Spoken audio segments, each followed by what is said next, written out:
The galaxy was supposed to be a peaceful place. For 10,000 years, the Galactic Council had maintained harmony among the stars. Dozens of species lived together, sharing knowledge and resources. They built beautiful ships that looked like works of art. They created music that could make entire planets weep with joy. They had achieved what every civilization dreams of: true peace across the cosmos. The council members were gentle beings. The Veliks were made of living crystal and spoke through telepathy. The Orphani floated on delicate wings and sang in frequencies that touched the soul. The Trell came from water worlds and had never known the concept of war.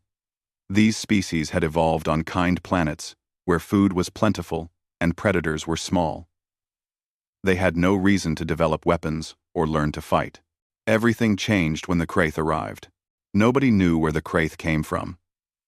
They appeared at the edge of council space without warning. The Kraith were insectoid creatures that moved as one mind, like a hive of angry wasps grown to the size of starships.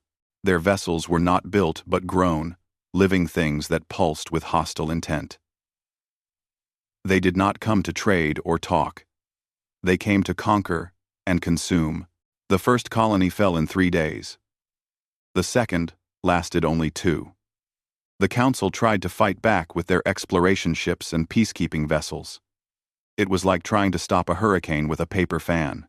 The Kraith tore through their defenses easily.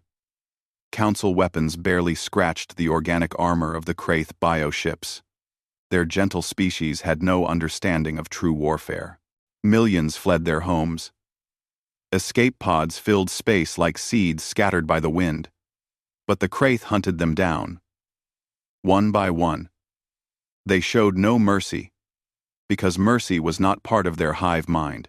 The Council sent distress calls in every direction, broadcasting on every frequency they knew. But help seemed impossible. Who could stand against such violence? Captain Lisa Morgan was 3 sectors away when the Frontier picked up those signals. Her ship was small compared to the massive Council vessels. The Frontier was an exploration ship from Earth with a crew of 38 humans. They had been charting unknown star systems, looking for new worlds and new resources. It was supposed to be a boring mission. "Captain, you need to hear this," said Amy Peterson from the communications station.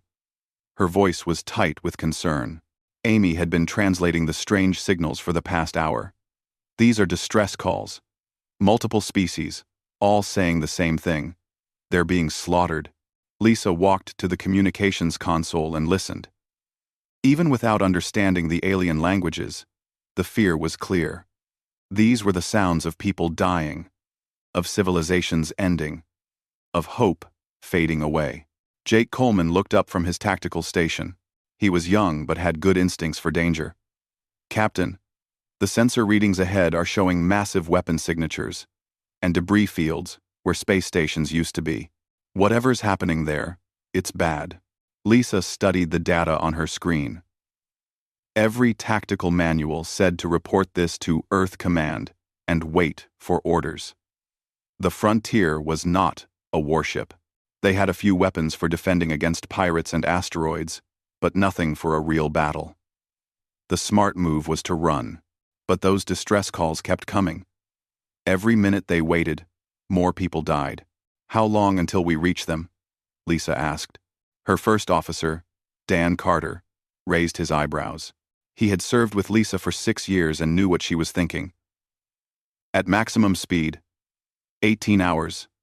But Captain, we don't know what we're flying into." "We know enough," Lisa said firmly. "There are people out there who need help. That's all we need to know." Dan nodded slowly. He had expected this answer. It was why he respected Lisa Morgan. "I'll inform the crew. They'll want to volunteer." "Tell them the truth," Lisa said. "This could be dangerous. This could be suicide. Anyone who wants to stay behind, no judgment." 20 minutes later, Dan returned with a smile on his face. "Every single crew member wants to go. Ben Parker said his engines can give us an extra 2% speed. Nicole Price is already learning the alien languages from the distress calls. Kevin Hayes has every sensor working overtime to gather intel. Lisa felt a familiar warmth in her chest. This was humanity at its best. Stubborn, brave, and too dumb to know when to quit. The frontier jumped to faster than light speed, racing toward the sounds of dying civilizations.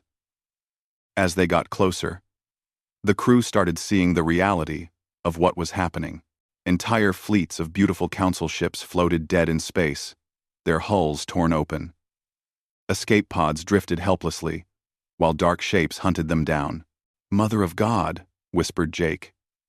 His tactical screen showed hundreds of signatures, big ones moving with purpose, small ones fleeing in panic. Amy put the visual on the main screen. Everyone on the bridge went quiet. The Kraith bioships looked like nightmares made real. They were covered in black and red armor that seemed to breathe. Weapons grew from their hulls like thorns on a rose. They moved through space with the confidence of apex predators who had never met anything that could fight back. The council ships were dying. Their weapons fired desperately but did almost nothing. The Kraith shrugged off the attacks, like a bear ignoring bee stings. One by one, the defenders were destroyed. "They don't stand a chance," said Maria Santos from navigation. She had seen combat before. During Earth's last war, she knew what a slaughter looked like. Lisa gripped her command chair. The frontier was small. The frontier was outgunned. But the frontier was built by humans. And humans came from Earth, a world that had tried to kill them for millions of years. A world of gravity twice as heavy as council planets. A world with predators, diseases, and disasters that would terrify these gentle species. Humans had evolved to survive the unsurvivable. "All hands to battle stations," Lisa commanded. Her voice was calm but hard as steel. "Charge all weapons. Route all extra power to shields. We're going in." "Captain," Dan said quietly, "we might not come back from this." The first shot from the frontier changed everything. Jake Coleman had targeted the nearest Kraith bioship, a massive thing that was closing in on a cluster of escape pods. He fired the experimental plasma cannon that Earth had installed just 3 months ago. The weapon had never been tested in real combat. Nobody knew if it would even work. The plasma bolt hit the Kraith ship dead center. The organic armor that had laughed at council weapons exploded like a water balloon filled with paint. Fire erupted across the bioship's hull. It twisted in space, venting atmosphere and fluids, its weapons going dark. In 5 seconds, a ship that had seemed invincible became a burning wreck.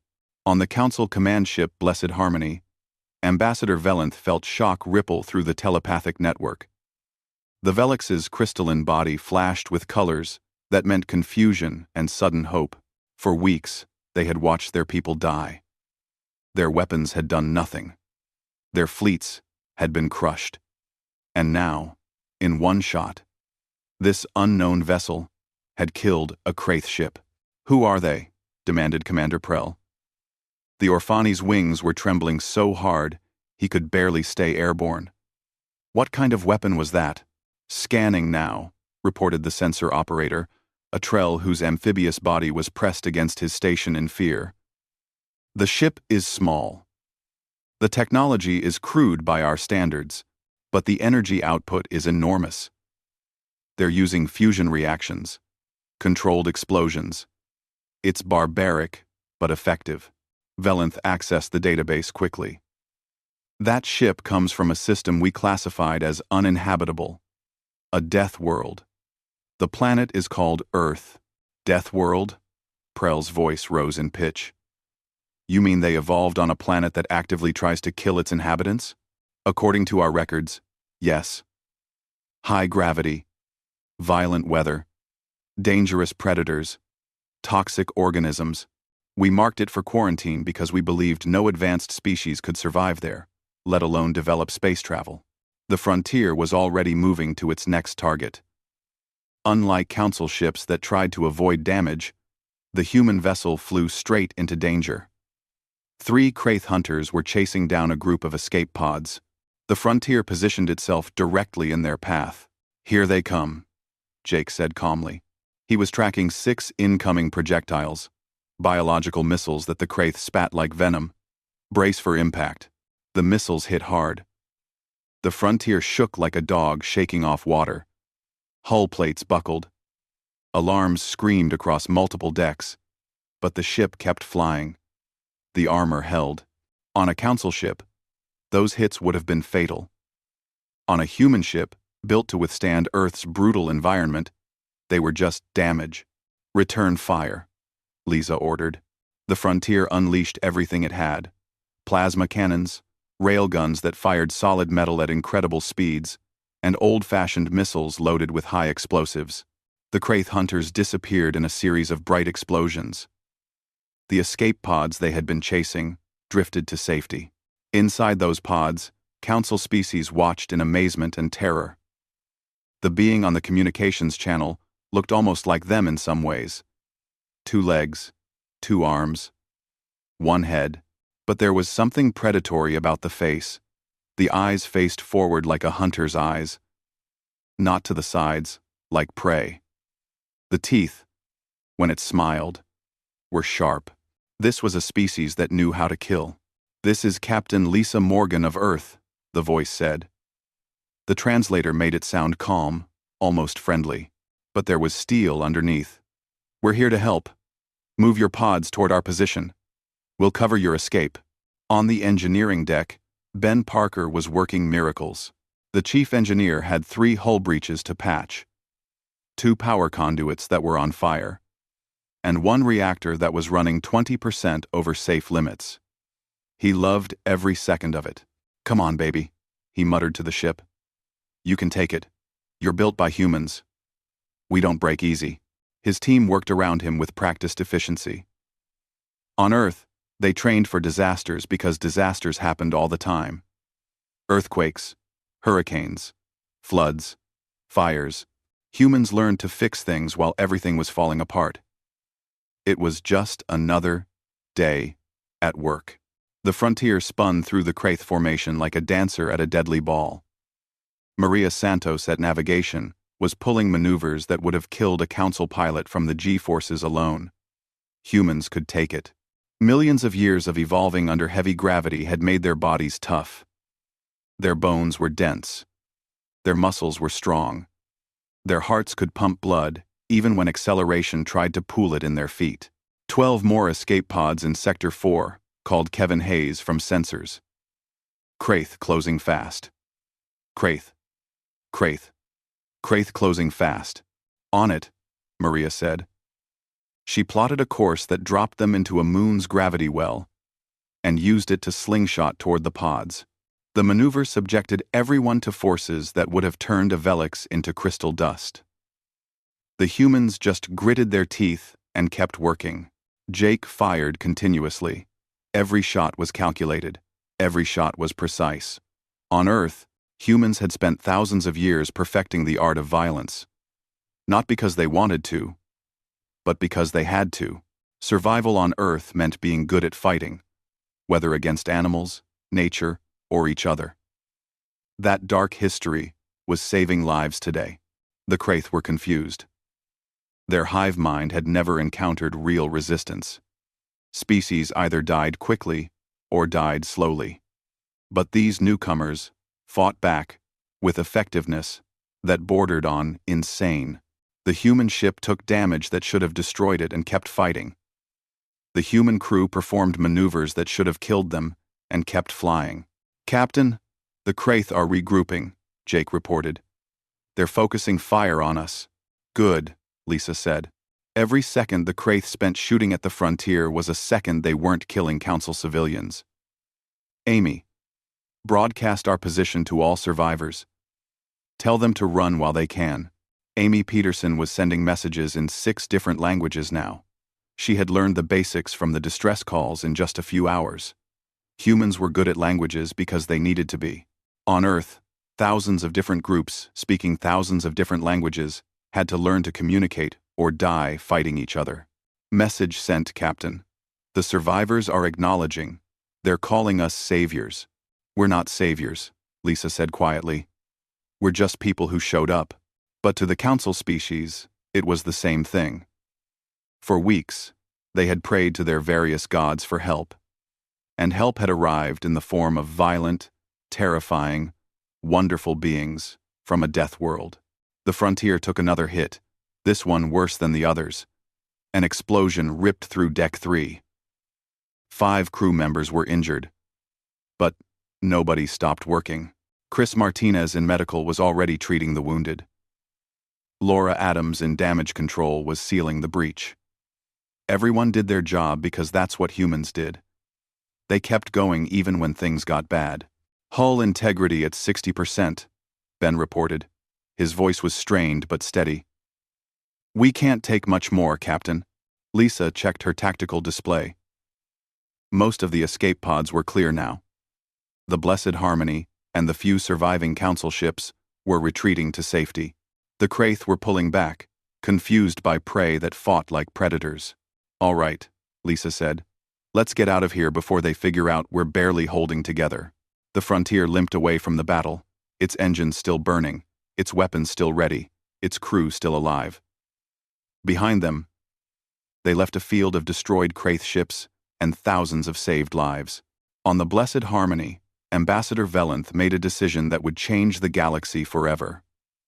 The Velix activated the communication system and sent a message to the damaged human ship. 2 days after the battle, Captain Lisa Morgan walked through an airlock and into a different world. The Blessed Harmony was nothing like human ships. Everything was soft and curved, designed for comfort rather than function. Gentle music played from hidden speakers. The lights were warm and calming. It looked like a 5-star hotel, not a military command ship. Lisa had brought Dan Carter and Kate Sullivan with her. Kate was the Frontier's diplomatic specialist, though she had never imagined needing those skills with actual aliens. All 3 humans wore their dress uniforms, trying to look professional and non-threatening. They had no idea if they were succeeding. The council species gathered in the main meeting chamber were unlike anything humans had imagined. Ambassador Velenth approached first. A being made of living crystal that chimed softly with each movement. Behind the Velix came Orfani floating on wings like stained glass. Trell with skin that shimmered like fish scales. And a dozen other species that seemed impossible. Welcome, friends from Earth, Velenth said through a translation device. The voice was melodious and calm. I am Ambassador Velenth. You have our eternal gratitude for saving our people. Lisa tried to smile warmly. On Earth, showing teeth was friendly. She didn't notice half the room recoil slightly. To many species, teeth meant predator. Teeth meant danger. I'm Captain Lisa Morgan. This is Commander Dan Carter and Specialist Kate Sullivan. We're honored to meet you, Ambassador. We just wish it was under better circumstances. 1. Warren Pertickley. Velenth's crystalline body flickered with colors. The translator interpreted them as curiosity mixed with caution. Captain, I must ask directly. How did your people survive the battle? Your ship took damage that would have killed my entire crew many times over. Yet you kept fighting. Kate stepped forward slightly. She had studied xenobiology, though she never expected to use it like this. Ambassador, what do your records say about Earth? That it is classified as uninhabitable, Velenth replied. A death world, with conditions that would kill most council species in minutes. That's accurate, Kate said carefully. Earth has gravity 2.3 times what you consider normal. Our atmosphere has oxygen levels that are toxic to many species. We have predators that can kill with teeth and claws. We have diseases, natural disasters, and extreme weather. To you, Earth is hell. To us, it's home. A Trell observer spoke up, its voice trembling through the translator. But how do you have civilization? How do you create art and music when you're fighting to survive every day? Dan answered this time. His voice was gentle despite his size and obvious strength. Because survival isn't all we do. Yes, Earth is dangerous. We learn to work together because alone, we'd die. We learned to think creatively because the planet kept throwing new problems at us. We learned to be tough, but we also learned to be kind to each other. And the violence? Asked an Orphani, wings quivering. Your weapons, your combat skills, your willingness to fight. Where does that come from? Lisa met their eyes steadily. She knew this question would come. We won't lie to you. Humans have a violent history. We've fought wars among ourselves. We've made terrible mistakes. For thousands of years, we hurt each other over land, resources, beliefs, and stupidity. But we learned from those mistakes. We learned that violence should be a last resort, not a first choice. She gestured toward the viewport where the Frontier sat docked, its hull scarred and battered from the battle. Every weapon we carry is meant to protect, not conquer. Every instinct we have to fight is balanced by an instinct to save. We took that damage getting your people to safety. Our crew went without sleep for 2 days straight because we couldn't abandon those escape pods. That's who humans are.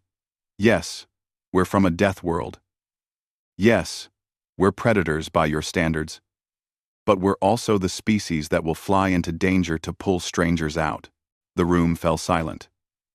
The various species looked at each other with their different types of eyes. Finally, a small Orphani floated forward. It was barely bigger than a human child. The Kraith destroyed my colony, it said softly. Everyone I knew died. I was in an escape pod with my family, waiting to be killed. Then, your ship appeared. You flew between us and the Kraith. You took hits meant for us. You saved me. You saved us all. The small being's wings shimmered with emotion. I don't care if you're predators. You're heroes. Velenth's body glowed with warm colors. The Council agrees. The Kraith swarm has destroyed 17 of our colonies. They're moving toward our core worlds. Billions of lives are at risk. Our military cannot stop them. We've tried. The ambassador's voice became heavy with sorrow. Our ships are designed for exploration and peace. We have no experience with real warfare. We're dying, Captain Morgan. The weight of those words settled over the room. Lisa exchanged glances with Dan and Kate. This was way beyond her authority. She commanded one small ship, not Earth's entire military, but she knew humans. She knew how they would respond to billions of innocents in danger. Ambassador, I can't speak for my entire species, Lisa said carefully. That decision belongs to our government back on Earth. But I can tell you how humans think. When we see someone who needs help, we don't ask if it's profitable. We don't ask if it's convenient. We ask if it's right. And saving us is right? Velenth asked. Yes, Lisa said without hesitation. Yes, it is. Then we formally request military assistance from humanity, Velenth announced. We offer full membership in the Galactic Council, access to all our technology and knowledge, trade agreements, cultural exchange, whatever you need. In return, we ask that you help us survive. Kate looked worried. Ambassador, you should know something. Humans have rules about warfare. We don't fight for money alone. We fight for causes we believe in. If we help you, it won't be as mercenaries. It will be as allies. Partners. That means we'll want a say in how things are done. What kind of say? Asked a Trell commander. Well, Dan said slowly. For example, you'll need to start training your own people to defend themselves. We can help you fight, but we can't fight for you forever. You need to learn to protect yourselves. Velenth considered this. You would teach us? The ways of violence? Velenth considered. The ways of violence? We would teach you the ways of defense, Lisa corrected. There's a difference. We don't enjoy violence, Ambassador. We're good at it because we had to be. But what we really want is peace.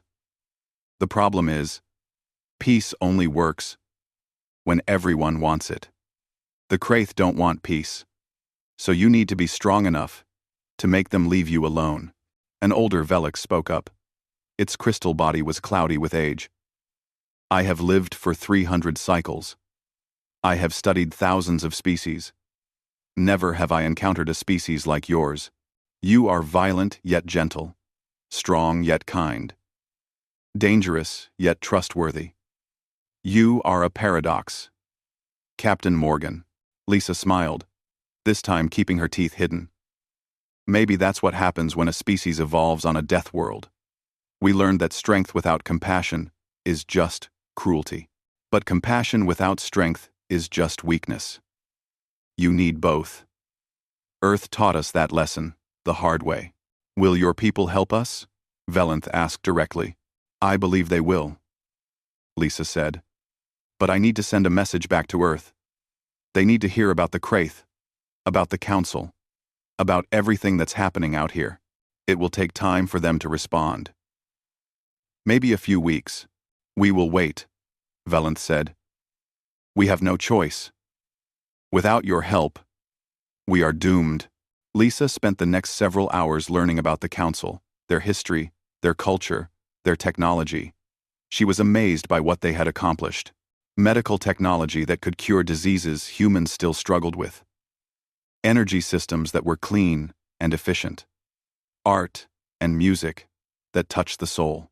These species had achieved wonders in their 10,000 years of peace, but they had also become soft. None of them knew how to fight. None of them could imagine the brutality needed to stop something like the Kraith. They needed humans, creatures from a death world, to stand between them and the dark. As Lisa prepared to return to the frontier, a young Velix approached her. Its crystalline body pulsed with nervous colors. 3 weeks after Captain Lisa Morgan sent her message to Earth, the human response arrived at the Council world of Praxis. It was not subtle. 67 warships dropped out of faster-than-light speed in perfect formation. Each one was built by a species that had clawed its way to the top of a death world food chain. The vessels bristled with weapons that came from centuries of human warfare. Railguns that could punch holes through asteroids. Missile tubes loaded with nuclear warheads. Energy weapons that could melt steel in seconds. These were not exploration ships. These were ships designed to fight and win. Admiral Ryan Cooper commanded the fleet from the carrier Resolute. He stood on the bridge looking at the tactical display with satisfaction. His fleet was outnumbered by the Kraith 5-1. In any normal military calculation, that was suicide. But Ryan Cooper was human, and humans had won against worse odds before. Admiral, the Kraith are broadcasting a surrender demand, reported Nicole Price from Communications. They want us to leave or be destroyed. Ryan allowed himself a cold smile. The Kraith had no idea what they were dealing with. Send them a response. Tell them we're humans from Earth. Tell them we don't surrender, and we don't abandon our friends. He activated the fleet-wide channel. All ships, this is Admiral Cooper. The Council species behind us are peaceful people who never hurt anyone. The Kraith decided to prey on them because they seemed weak. Today, we're going to teach the Kraith why you don't mess with our friends. Weapons free. Show them what Deathworlders can do. The Battle of Praxis began with a coordinated strike that the Kraith never saw coming. Human missiles crossed the distance in seconds, each one guided by computers that could calculate trajectories 1,000 times per second. Nuclear warheads detonated against Kraith bioships, turning living vessels into expanding clouds of superheated gas. Commander Brandon Cole led a squadron of fighters into the Kraith formation. The small craft darted between the massive bioships like angry wasps. Brandon pulled 6 G-forces in a turn that would have killed a Council pilot instantly. His mind, trained by years of flying in Earth's violent atmosphere, anticipated every move. Target the big one, he called to his squadron. Concentrate fire on its propulsion systems. 12 fighters hit the Kraith command ship with everything they had. Plasma bolts tore through organic armor. Missiles found weak points and exploded deep inside the bioship's body. The massive vessel shuddered and began losing altitude toward the planet below.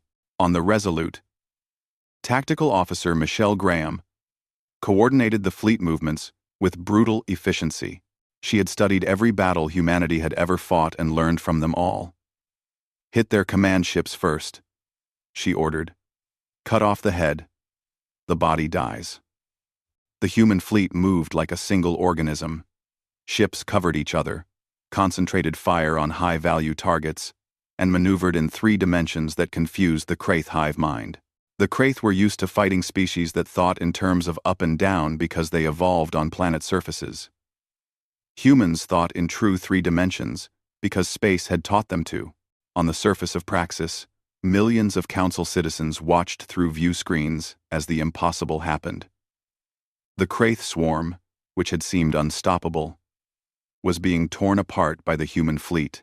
Every Council species had the same thought. Where did these terrifying saviors come from? Chris Martinez led a boarding party onto a damaged Kraith bioship. The Marines wore powered armor that made them look even more intimidating. They moved through the organic corridors with weapons ready, encountering Kraith warrior drones that had never faced real combat soldiers before. "Contact front," Chris called. 3 Kraith warriors charged down the corridor, their mandibles clicking with aggression. The Marines opened fire. Armor-piercing rounds punched through chitin and flesh. The Kraith fell, confused by prey that fought back so effectively. On their worlds, the Kraith had evolved as apex predators. But humans had evolved as persistence hunters who could track prey for days and never give up. Different kinds of predators, different kinds of dangerous. "Push forward," Chris ordered. "Find their nerve center." Laura Adams covered the left flank, her rifle tracking for targets. "Sir, these corridors are trying to seal around us." "Cut through them," Chris said. "The ship is alive, but it can be killed." The Marines used plasma cutters and explosives to force their way deeper into the bioship. They found the central nerve cluster, a pulsing mass of tissue that controlled the vessel. Chris planted charges without hesitation. 30 seconds later, they were running back to their shuttle as the bioship began to die. The Kraith had never encountered anything like this. Their warriors were tough, but human soldiers were tougher. Their bioships were powerful, but human weapons were deadlier. Most importantly, the Kraith fought with hive mind coordination. But humans fought with individual creativity and stubborn determination. Every human soldier could think for themselves, adapt to new situations, and refuse to give up, even when logic said they should. Admiral Cooper watched the battle unfold with grim satisfaction. The Kraith were breaking. For the first time in their conquering history, they were losing a fight.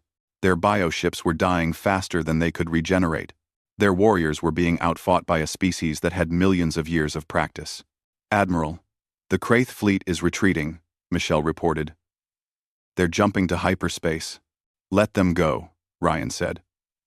"They'll tell the rest of the swarm what happened here. They'll learn that the Council has new protectors." No. On the Blessed Harmony, Ambassador Velenth stood beside Captain Lisa Morgan, watching the victory through the viewports. The Velix's crystalline body was glowing with emotions too complex for the translator to interpret. "I do not know whether to be grateful or terrified," Velenth admitted. "You are such a violent species, Captain, yet you use that violence to protect us." Lisa understood the concern. She had wrestled with it herself many times. "Ambassador, violence isn't good or evil. It's a tool, like fire. Humans learned to control fire even though it could burn us. We learned to control violence even though it could destroy us. We're not perfect. We make mistakes, but we try to use our strength for good." "Will you stay?" Velenth asked. "Will humanity help us rebuild and defend ourselves?" "Yes," Lisa said. "Earth Command has authorized a long-term military presence in Council space. We'll help you train your own defense forces. We'll patrol your borders. We'll stand between you and anyone who wants to hurt you." "Why?" Velenth asked simply. Lisa thought about how to explain humanity's strange mixture of violence and compassion. "Because that's who we are, Ambassador. Earth made us strong, but it also made us empathetic. We know what it's like to struggle for survival. We know what it's like to be scared and helpless. We swore a long time ago that if we ever got strong enough, we'd help those who couldn't help themselves. She looked at the human fleet, ships scarred from battle but still flying. Every one of those ships has a crew of volunteers. Nobody forced them to come here. They came because they heard that people needed help. That's the thing about humans from a death world, Ambassador. We don't look away from suffering. We run toward it. Even when it's not your fight? Valenth asked. Especially then. Lisa said. Because we believe that suffering anywhere is everyone's concern. We believe that strength comes with responsibility. We believe that the strong should protect the weak, not prey on them. Valenth's body pulsed with warm colors. Then, we are fortunate that Earth produced humans instead of something like the Kraith. Lisa smiled. It was close sometimes. We almost destroyed ourselves more than once. But we chose a different path. We chose to be better than our worst instincts. The battle was over. The Kraith had fled. Praxis was saved. Human ships began landing on the planet's surface, bringing medical supplies. 6 months after the Battle of Praxis, humanity had woven itself into the fabric of galactic life. Human military bases orbited council worlds like protective moons.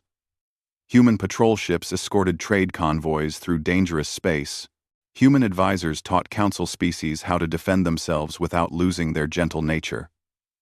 The galaxy was learning what it meant to have Deathworlders as friends. But war always has a price, and humans were paying it. Captain Lisa Morgan stood in the Memorial Garden on New Harmony Station, a joint human council outpost built at the edge of council space. The garden was beautiful, designed by orphany artists who understood how to make living things sing. But Lisa was not looking at the flowers or the flowing water. She was looking at a wall covered in names carved in stone. Human names.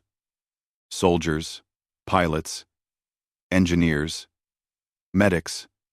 Every one of them had died fighting for species they barely knew. Among the names was Jake Coleman, her tactical officer from the frontier. He had died 3 months ago when his fighter was rammed by a Kraith bioship during the Second Battle of Orphany Prime. He had pushed his crippled craft between the Kraith and a civilian transport full of children, saved 200 lives with his last act. Lisa touched his name gently.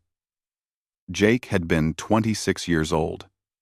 He had a family back on Earth who would never see him again. He had dreams of becoming a teacher after his military service ended. All of that was gone now, given up so that alien children could live. Did you know him well? A small voice asked. Lisa looked down. A Velix child stood beside her, its crystalline body barely formed, colors shifting with curiosity and sadness. The translator device around its neck was too big for its small frame. Yes, Lisa said quietly. He was a good man. Brave. Always told bad jokes. Made everyone laugh even when things were hard. My mother says humans are dangerous, the child said. That you're predators from a death world. Lisa smiled sadly. Your mother is right. We are dangerous. Earth made us that way. But being dangerous isn't the same as being evil, little one. A knife is dangerous, but you can use it to cut food or defend someone you love. Humans choose every day to use our danger to protect, not to hurt. The child's colors shifted to something like understanding. Are all the names on this wall humans? Who protected us? Yes, Lisa said. Every single one. The child was quiet for a moment, then carefully placed a small crystal flower at the base of the wall. Thank you, it whispered. Thank you for protecting us. Lisa watched the child float away on tiny wings.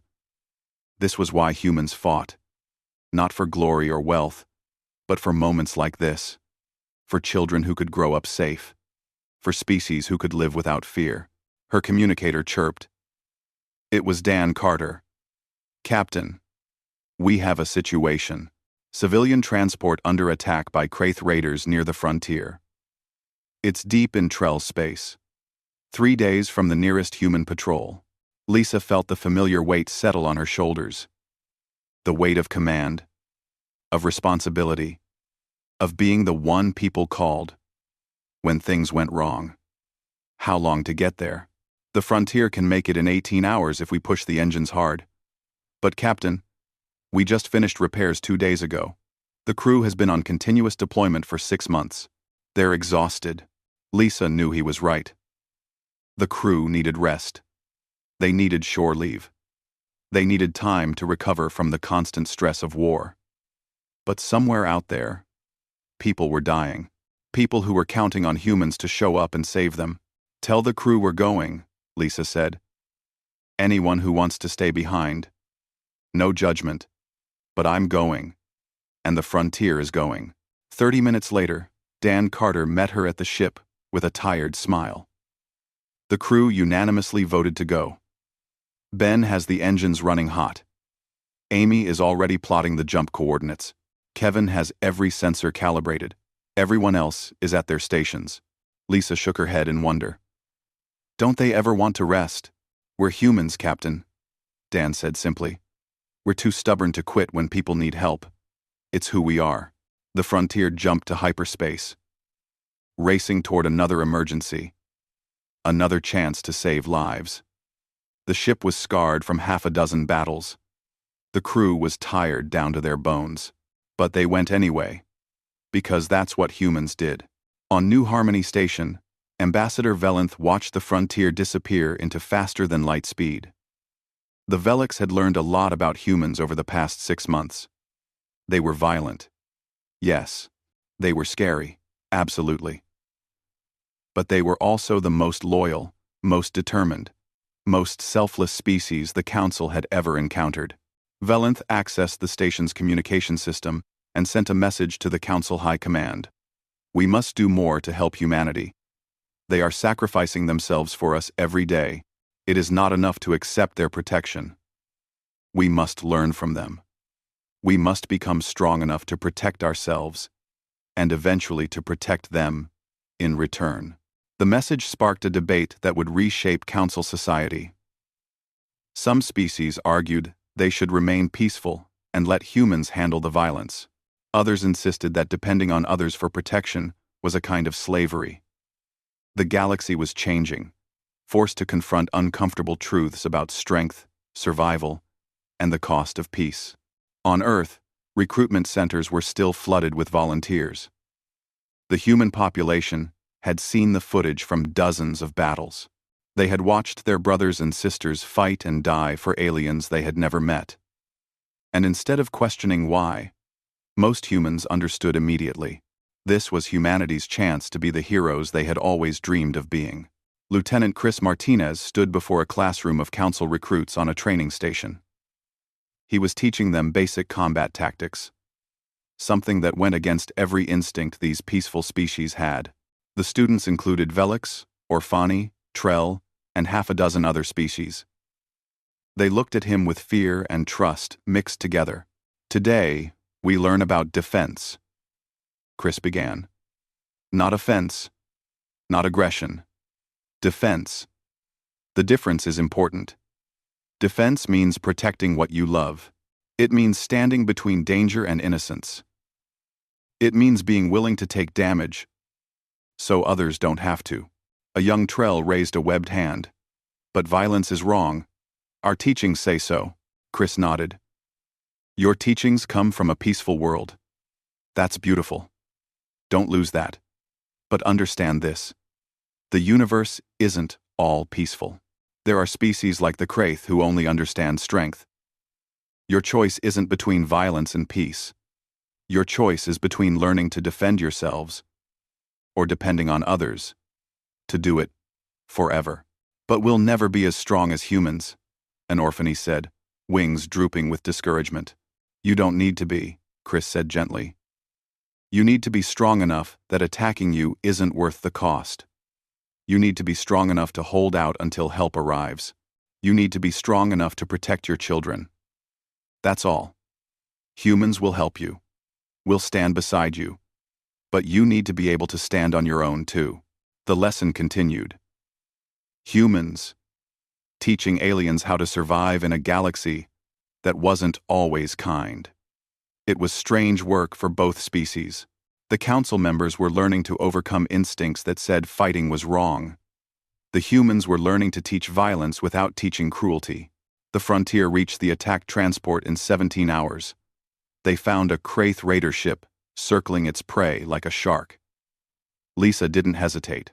She dropped out of hyperspace right between them and opened fire immediately. The raider, caught by surprise, took several hits before it could respond. "Hull breach on deck 2, Ben reported from engineering. "We're venting atmosphere." "Seal it," Lisa ordered. "Jake, keep firing. We need to drive them off." The name slipped out without her meaning it to. Jake was dead. Kevin Hayes was at tactical now. A good officer, but not Jake. For a moment, the bridge went silent. Then Kevin spoke up quietly. "On it, Captain." Jake would approve of this shot. He fired the main plasma cannon. The shot hit the Raider's propulsion system perfectly. The Kraith ship tumbled away, damaged and unable to pursue. The civilian transport was safe. "This is Captain Morgan to the civilian transport. You're clear. Make for the nearest council station at best speed." The response came in a trembling voice. "Thank you. Thank you so much. We thought we were dead." "Not today," Lisa said. "Humans don't let friends die if we can help it." As the Frontier limped back to New Harmony Station for repairs again, Lisa thought about the cost of being protectors. Every battle took something from them. Equipment could be replaced. Ships could be repaired. But the people they lost were gone forever. The Memorial Garden was getting more names every 1 year after humanity's first contact with the Galactic Council. The galaxy had changed in ways nobody could have predicted. The Kraith swarm, once an unstoppable force of conquest, had been pushed back to their home systems. Human military might combined with Council diplomacy had created a defensive perimeter that the Kraith could not break. The age of their expansion was over, but the real change was deeper than military victories. The galaxy itself was transforming. Admiral Ryan Cooper stood on the observation deck of New Harmony Station, watching ships from dozens of species dock and depart. Human warships flew alongside Council vessels that now carried actual weapons. Mixed crews of humans and aliens worked together on patrol routes.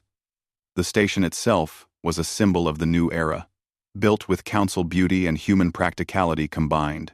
"It's remarkable," Ambassador Valenth said, floating up beside the Admiral. The Velix's crystalline body reflected the light from nearby stars. "A year ago, my people had never heard of humans. Now, I cannot imagine the galaxy without you." Ryan smiled.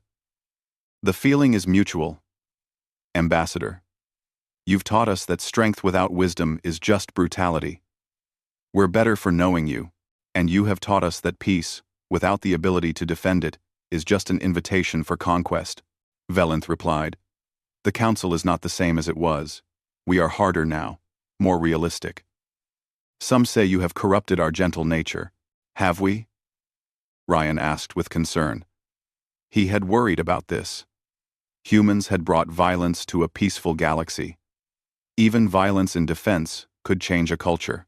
"No," Valenth said firmly. "You have not corrupted us. You have awakened us. We were naive, Admiral.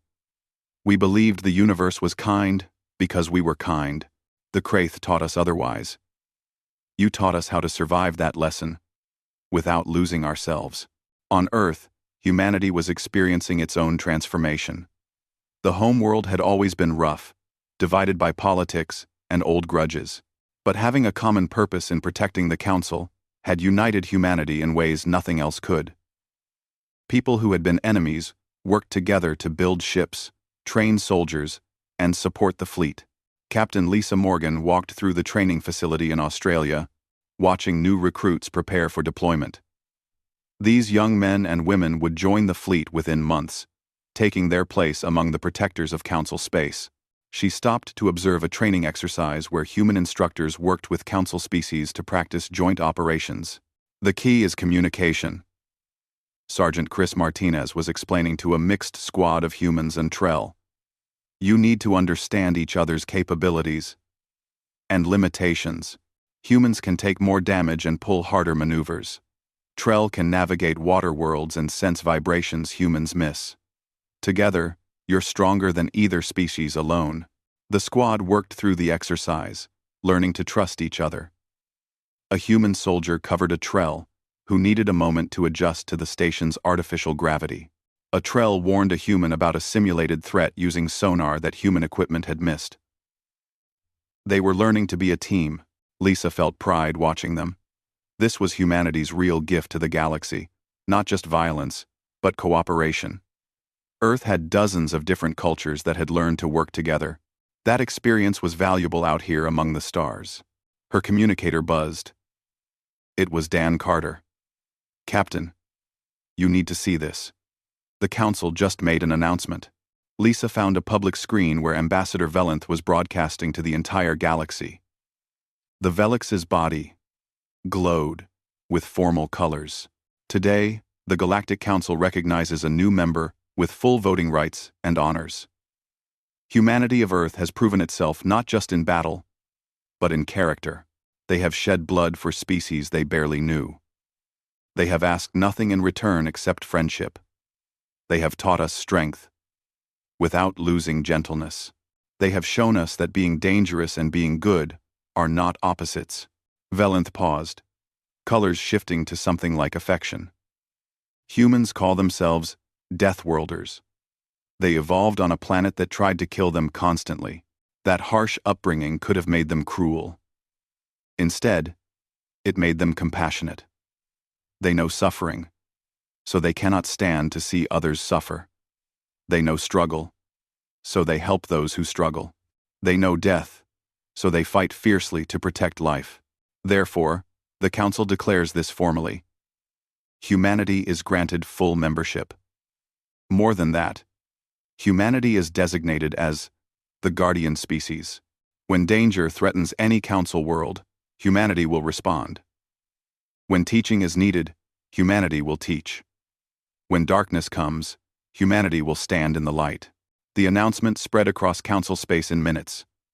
On dozens of worlds, species that had been saved by humans cheered.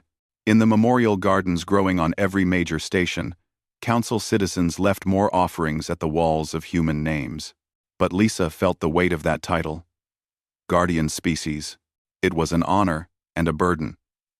It meant humanity had officially accepted responsibility for billions of lives. Every time they failed, every time they were too late, it would hurt more because it was now their sworn duty. Jake Coleman's name was still on the memorial wall. So were hundreds of others. More would be added. The price of being guardians was paid in blood and grief. Is this what you wanted? Dan asked quietly. When you decided to answer that first distress call, did you imagine it would lead to this?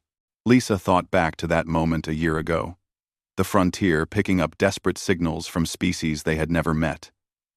The decision to fly into danger instead of away from it. Everything that followed had come from that choice. I wanted to help people, she said. This is bigger than I imagined, but the core is the same. People need help. We can provide it. The size of the responsibility doesn't change what's right. On the Blessed Harmony, now a joint command ship, Commander Brandon Cole worked with Orphani tactical officers to plan patrol routes. The small, floating beings were learning to think like soldiers, combining their natural grace with human tactical doctrine. It was strange to see, but it worked. Here, Brandon pointed at a star system on the map. This is vulnerable. The Kraith could strike here and cut off 3 colonies. An Orphani officer named Sills fluttered closer. Then we station a defensive platform here and here.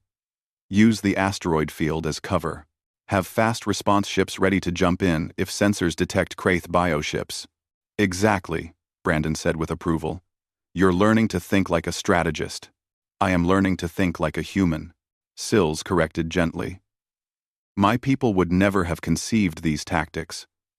We thought defensively at best. You taught us to think offensively when needed. There's a difference between thinking offensively and being aggressive, Brandon explained. We prepare for the worst. We understand how enemies think. But we don't start fights. We end them. The galaxy was full of these small moments now. Humans teaching, council species learning, both sides growing from the exchange. The council gained strength and survival skills. Humanity gained culture, knowledge, and a sense of purpose. Admiral Ryan Cooper prepared his annual report to Earth Command. He included battle statistics, resource needs, and personnel requests. But he also included something else: a cultural assessment. The council species are good people, he wrote. They're not soft, despite what some might think. They chose peace, not from weakness, but from wisdom. They built a civilization that lasted 10,000 years without major wars. That's something humanity never achieved. We have much to learn from them, even as we teach them to defend themselves. The role of guardian species is both an honor and a test. It tests our compassion, our patience, and our commitment to something larger than ourselves. Some days, it's hard. We lose people. We see suffering we can't prevent. We make hard choices with no good answers. But we're humans. We've always done hard things. This is what Earth prepared us for. Action. Back on Earth, a new generation was growing up knowing they were part of a galactic community. Children learned about Velix, Orphany, and Trell alongside human history. Schools taught alien languages and cultures. The dream of reaching the stars had become reality, and it was more complex and beautiful than anyone had imagined.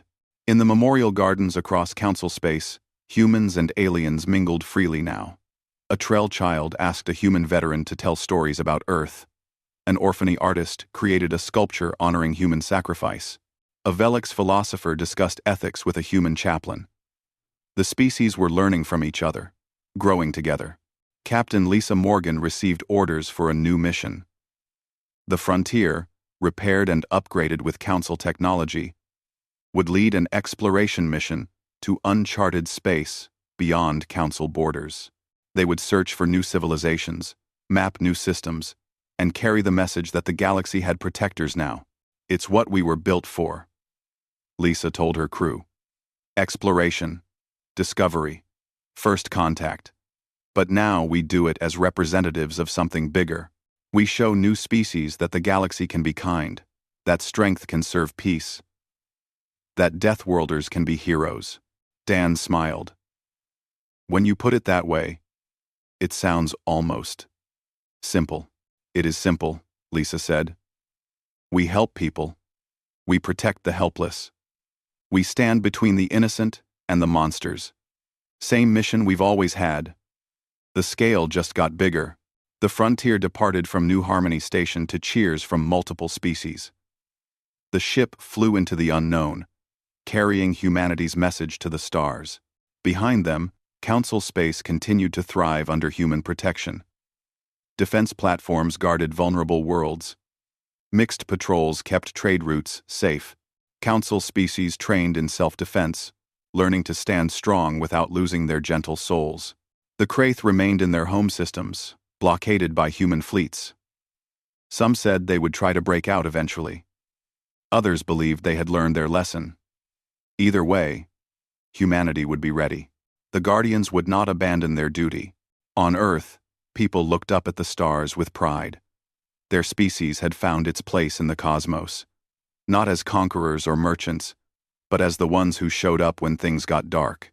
The Deathworlders who arrived to save the helpless and stayed to protect them. And in memorial gardens across the galaxy, new names were added less frequently now. The war was winding down. Peace was taking root, a stronger peace than before, defended by those willing to fight for it. Ambassador Velenth stood before the Council High Assembly and spoke words that would be remembered for generations. We were wrong about Deathworlds, the Velix said. We thought they only produced monsters. But Earth produced humanity, and humanity taught us that harsh conditions don't make evil, they make strength. And strength, guided by compassion, makes heroes. The galaxy is safer because Deathworlders arrived. Not despite their violence, but because they channel it toward protection. Not despite their danger, but because they use it to defend. Earth was harsh, and so humanity is tough. But Earth was also home, and so humanity is loyal. They fight for us not because they must, but because they cannot do otherwise. It is their nature, forged in the crucible of a death world, to stand between danger and the defenseless. We are honored to call them friends. We are grateful to call them guardians, and we are proud to call them family. The galaxy had found an unlikely balance. Peaceful species, protected by violent ones. Gentle cultures teaching wisdom to warriors. Art and strength combining to create something better than either alone. It would not always be easy. There would be more struggles, more sacrifices, more names on memorial walls, but the foundation was solid now. Humanity had arrived to save the helpless, and humanity would stay, as long as anyone needed protecting, for as long as the stars burned bright, because that is what humans do. That is what Deathworlders do. They save the helpless, protect the innocent, and prove that even from the harshest world, the brightest heroes can emerge. Was it worth it? Lisa looked at her exhausted crew. Every one of them still smiling despite the tiredness. She thought about the lives they had saved, the children who would grow up safe, the civilizations that would survive because humans showed up when it mattered. Yes, it was worth it. Earth had made them strong for a reason. The universe needed protectors, and humans were willing to be those protectors. The price was high, but the alternative was letting innocent people die. That was a price humanity refused to pay. The Frontier docked at New Harmony Station. The crew stumbled to their quarters for much-needed rest, and in the memorial garden, more council species came to leave flowers and crystals and gifts at the wall of human names, honoring the Deathworlders who had arrived to save the helpless and stayed to protect them, and aid workers. The council species met their saviors in person for the first time, seeing humans up close. They were scary to look at. Forward-facing eyes, strong muscles, predator features. But when a human soldier bent down to help a scared orphan child, when a human medic worked tirelessly to save wounded council civilians, when a human engineer shared Earth's technology freely, the council species began to understand. These Deathworlders were not monsters. They were people who had been forged in Earth's crucible and emerged as something remarkable, strong enough to fight the Kraith, kind enough to cry over the wounded, and stubborn enough to never give up on protecting those who needed them. Admiral Cooper sent a message back to Earth. Mission successful. Praxis secured. Kraith in retreat. Council species are good people who need our help. Recommend establishing permanent military presence. These people are worth fighting for. Back on Earth, billions of humans watched the footage from Praxis. They saw the battles, the rescues, and the gratitude of alien species. Recruitment centers were flooded with volunteers wanting to join the fleet. Humanity had found its purpose in the galaxy, not as conquerors or merchants, but as protectors.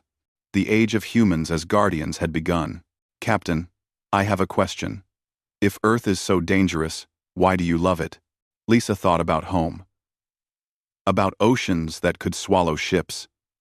About storms that could flatten cities. About all the ways Earth tried to kill its children. But she also thought about sunsets over mountains, rain falling on forests, and the feeling of grass under bare feet. Because it made us who we are, she said simply.